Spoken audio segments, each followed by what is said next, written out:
The first shipment of Pfizer's vaccine is now 2 weeks away, set for December 15th.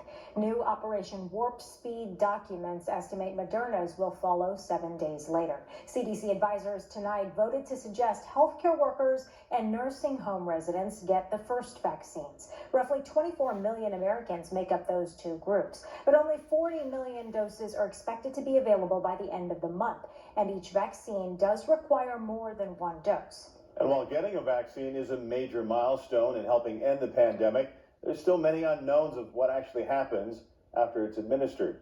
CBS Austin's Jordan Bonke joins us live with what to know after the vaccination process. Jordan?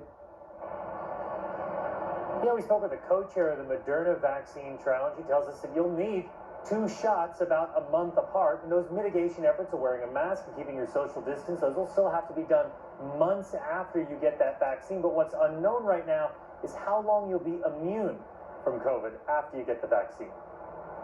On Tuesday, vaccine advisors to the CDC voted to recommend healthcare workers and residents of long-term care facilities to be the first in line to get the COVID-19 vaccine once approved by the FDA. What usually takes years to achieve has occurred in months. Dr. Hannah Al-Sali is an associate professor of molecular virology and microbiology at Baylor College of Medicine.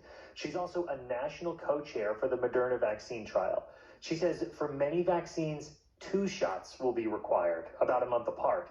Many of the vaccines, she says, will help develop antibodies against the virus. The second shot increases the antibodies. We do not know exactly how much of those antibodies are needed for protection, but it was prudent during the initiation or during the design of those studies to go with a reasonably high level of those antibodies because we think that they are the ones associated with protection. And once you get that vaccine, Dr. El-Sali says the mask requirements and distancing practices will still need to be in place, likely for months.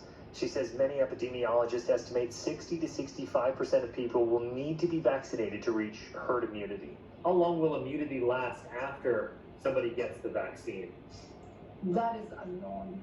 And keep in mind that so far we have followed people maybe for 3 or 4 months on this vaccine at a max.